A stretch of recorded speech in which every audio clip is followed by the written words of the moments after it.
अभी हमारे साथ बिहारी का रेजा के एक पत्रकार है जिनका नाक पीएमसीएच में मार के तोड़ दिया गया। फिर से मैं कह देना चाहता हूं, इनका नाक पीएमसीएच में मार के तोड़ दिया गया।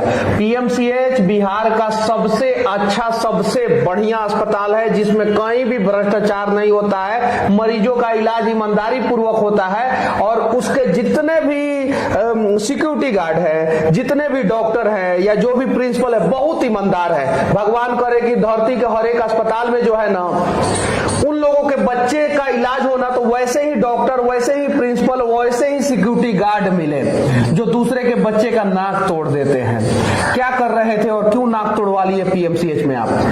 जीएनएम की छात्राएं जो है 3-4 दिनों से वहां धरना पे बैठी हुई थी। चूंकि उन लोगों का हॉस्टल शिफ्टिंग का मामला चल रहा था, यहाँ से कहीं और भेजा जाए। तो मुझे पता चला कि वहाँ पे अब अति हो रहा है, लड़कियों को गाली दी जा रही है भद्दी भद्दी।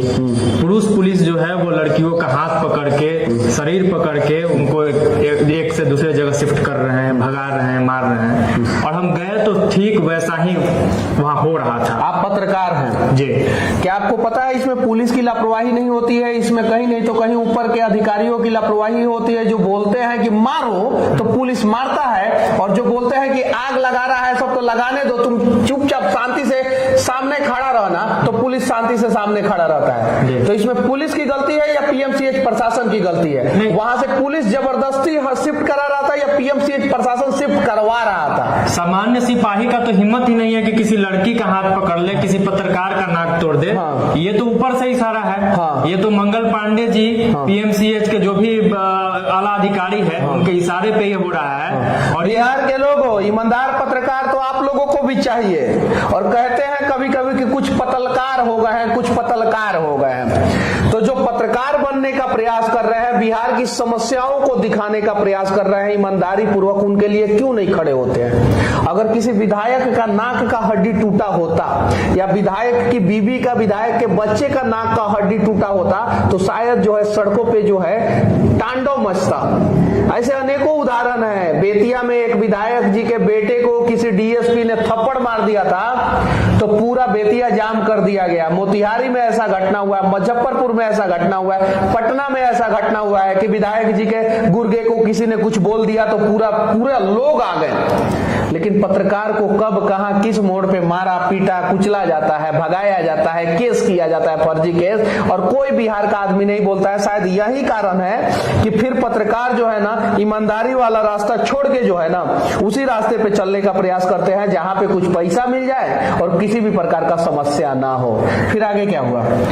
तो एक कवर कर रहे थे, अभी हमने रिपोर्टिंग भी नहीं किया था। मुश्किल से 1-2 क्लिप बना था और एक छोटा सा लाइव हुआ था, वो भी बिना आवाज के ऐसे ही सिर्फ स्थिति को दिखा रहे थे। प्रशासन ने मना किया, चूंकि हम लोग अकेले थे तो सोचे कि इसको कवर करने का कोई फायदा है नहीं, ट्रैक रिकॉर्ड ऐसे भी पीएमसीएच का खराब है। काम भर क्लिप इतना हो गया है कि सच्चाई को सामने दिखाया जा सकता है, स्टूडियो में आके आवाज देके इसको हम लोग कर लेंगे। जैसे ही वापस आ रहे थे, एक सिविल आदमी, जिसको पता नहीं वो वहां का डॉक्टर था, पुलिस था या क्या था, इसने कहा कि अरे धड़िए धड़िए पकड़िए, ये लोग बड़ा तेज बनता है, हर बात में वीडियो ही बनाता है। और जैसे ही ये आवाज आया, चूंकि मैं वापस आ रहा था, मुझे ध्यान नहीं लगा कि पीछे से पुलिस आ रहे हैं। 10-20 के संख्या में पुलिस आके घेर लिया, और 10-20 घेरने के बाद बाकी जितने भी पुलिस थे वो वहां के अधिकारियों के इशारे पे बाकी लोग भी आ गए और मेरे साथ मार पिटाई ऐसा करने लगे कि जैसे हम कोई आतंकवादी हो। हाथ में माइक लेके नहीं गए हो, हाथ में केस क्यों नहीं किए? केस हाई कोर्ट में, पटना हाई कोर्ट में इन लोगों के खिलाफ केस क्यों नहीं किए? अभी 2-3 दिन से जरा परेशान चल रहे थे। आज किसी अच्छे वकील से बात करके इस पे जरूर आगे का कार्रवाई करेंगे। जो कुछ केस बन सकता है उस पे जरूर केस करेंगे हम लोग। पत्रकारों पे केस हो जाता है, लेकिन पत्रकार अगर केस करने जाए, भले उनका नाक तोड़ दिया जाए, पीठ पे भी मारा गया था आपको? पीठ पे और हाथ पे, इस यहाँ अभी काफी दर्द है। अच्छा, कोई आपके समर्थन में आया कि नहीं आगे?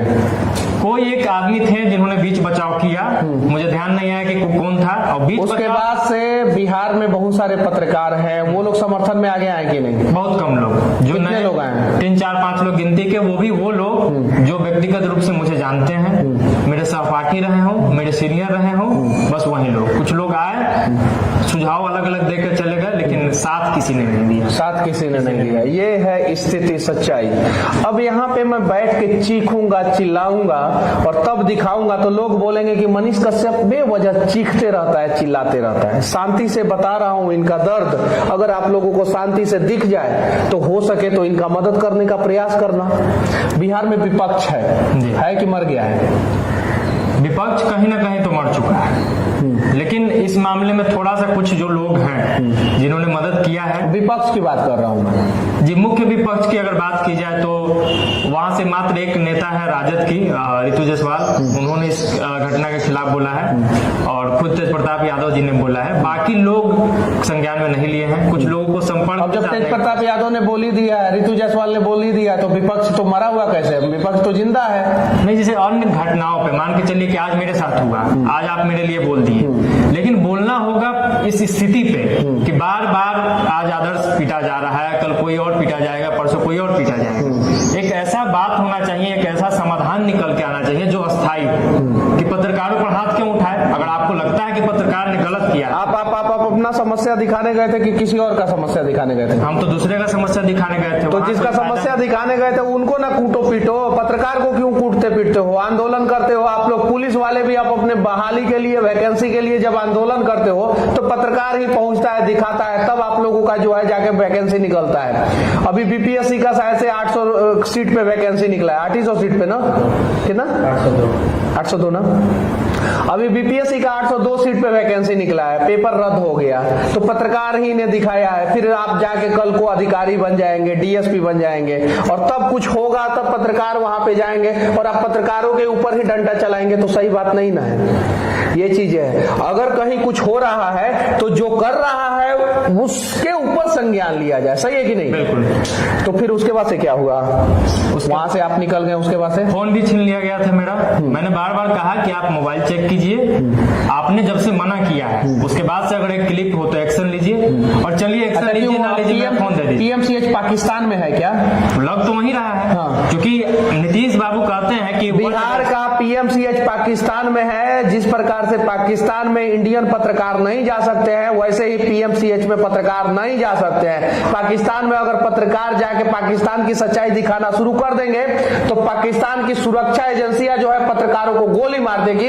वैसे ही पीएमसीएच में अगर कोई भी पत्रकार जाता है, पीएमसीएच की सच्चाई दिखाता है, तो वहां का सुरक्षा एजेंसी जो है ना, वो कभी किसी का नाक तोड़ देता है, कभी किसी का पैर तोड़ देता है, और कोई फर्क नहीं पड़ता है। हर दिन उसमें न जाने कितने लोग बेवजह मर जाते हैं पीएमसीएच में।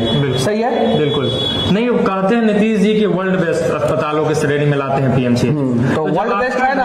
अच्छा ये बताइए, दुनिया का कौन सा अस्पताल है जिसमें पत्रकार का नाक, पैर, हाथ तोड़ा जाता है? कोई अस्पताल है? पीएमसीएच इकलौता अस्पताल। तो वर्ल्ड बेस्ट हो गया ना। पीएमसीएच इकलौता वर्ल्ड बेस्ट पीएमसीएच अस्पताल है। किस चीज में? पीछे से कुव्यवस्था में, भ्रष्टाचार में, लापरवाही में, गंदगी में, नहीं इलाज होने में, पत्रकारों के साथ मारपीट करने में, इन सब चीजों में वर्ल्ड बेस्ट अस्पताल है पीएमसीएच। अरे बिहार के नेताओं, विनती है आप लोगों से कि कम से कम इस कुव्यवस्था के खिलाफ आवाज उठाओ, वरना बिहार के लोग यही कहेंगे कि सरकार ठेकेदार है और विपक्ष जो है ना वो पेटी कॉन्ट्रैक्टर है, यानी छोटा वाला ठेकेदार। जैसे बड़ा बड़ा पुल बनाने के दौरान जो है ना, बड़ी एजेंसी उस पुल को ले लेती है और छोटी एजेंसी को दे देती है कि तुम शटरिंग करो, तुम पाया बनाओ, तुम कॉलम करो, तुम कास्टिंग करो, तुम पिचिंग करना। तो उसी प्रकार से सरकार जो है टेंडर निकालता है और विपक्ष जो है छोटा छोटा काम करता है। शायद इस कारण से जो है ना, इस प्रकार की लापरवाही के खिलाफ विपक्ष भी खुल के नहीं उतरता है, वरना एक दिन अगर विपक्ष पीएमसीएच में खुल के उतर जाए तो शायद जो है पीएमसीएच का बहुत सारा कुव्यवस्था जो है उजागर हो जाएगा। लेकिन विपक्ष के बहुत सारे नेताओं का अपना ठेकेदारी चलता है अस्पताल में, और ये बात बिहार के लोगों को पता ही नहीं है। इसीलिए विपक्ष भी स्वास्थ्य व्यवस्था और शिक्षा व्यवस्था तथा रोड में हुई लापरवाही के खिलाफ नहीं बोलता है। और बिहार में 3 गो के अलावा जो है ना, पैसा कमाने का चौथा कोई साधन ही नहीं है। सबसे ज्यादा बजट शिक्षा का है, उसके बाद से स्वास्थ्य का है, और उसके बाद से इंफ्रास्ट्रक्चर का, रोड का, इन सब चीजों का है। इसीलिए विपक्ष इन सब चीजों में नहीं पड़ता है। हालांकि विपक्ष दिन रात ट्विटर पे जो है ना वो सत्ताधारी पार्टी को घेरेगा लेकिन जमीन पे उतर के नहीं घेरेगा। इसीलिए विपक्ष के जितने भी नेता हैं एयर कंडीशन में रहते हैं और उनका चमड़ा देखना पता चल जाएगा कि ये जो है ना जमीन पे उतर के जो है ना लोगों का मदद करने वाले हैं या सिर्फ और सिर्फ एयर कंडीशन कमरों में ट्विटर पे ट्वीट करने वाले हैं। सही बात है कि नहीं? बिल्कुल। अगर ये लोग मौका वारदात पे पहुंच जाए, सभी लोग एकजुट होकर चीजों का विरोध करें, तो मुझे नहीं लगता है कि सरकार में इतना खौफ। अच्छा, विपक्ष के नेताओं को नहीं पता है कि पीएमसीएच में पत्रकारों को पीटा जाता है? बिल्कुल पता है, आज नया नहीं ना है, इससे पहले कितने। अच्छा, वहाँ पे तेज प्रताप भी गए थे ना? जी, तेज प्रताप। उनके ऊपर लाठीचार्ज हुआ? नहीं, उनके ऊपर तो नहीं हुआ लाठीचार्ज। अच्छा, वो वीडियो बनाए थे कि नहीं बनाए थे? बिल्कुल बना हुआ था। और मतलब उन्होंने वीडियो बनाया तो उनके ऊपर लाठीचार्ज नहीं हुआ, लेकिन पत्रकार ने वीडियो बनाया तो पत्रकार के ऊपर लाठीचार्ज। वाह रे वाह! इसके पीछे सबसे बड़ा रीजन है बिहार के लोग। अगर आप आज खामोश रहेंगे ना तो मैं दावे के साथ कहता हूं कि कल कोई ईमानदार पत्रकार ईमानदारी से पत्रकारिता करने से पहले 10 बार सोचेगा बिहार में, क्योंकि अगर वो ईमानदारी से पत्रकारिता करेगा तो उसका दुर्दशा यही कर दिया जाएगा और बिहार के लोग चुपचाप मौन रहेंगे। बाकी आदर्श के बारे में, हमारे बारे में क्या सोचते हैं आप लोग, कमेंट करके जरूर बताना। जय हिंद।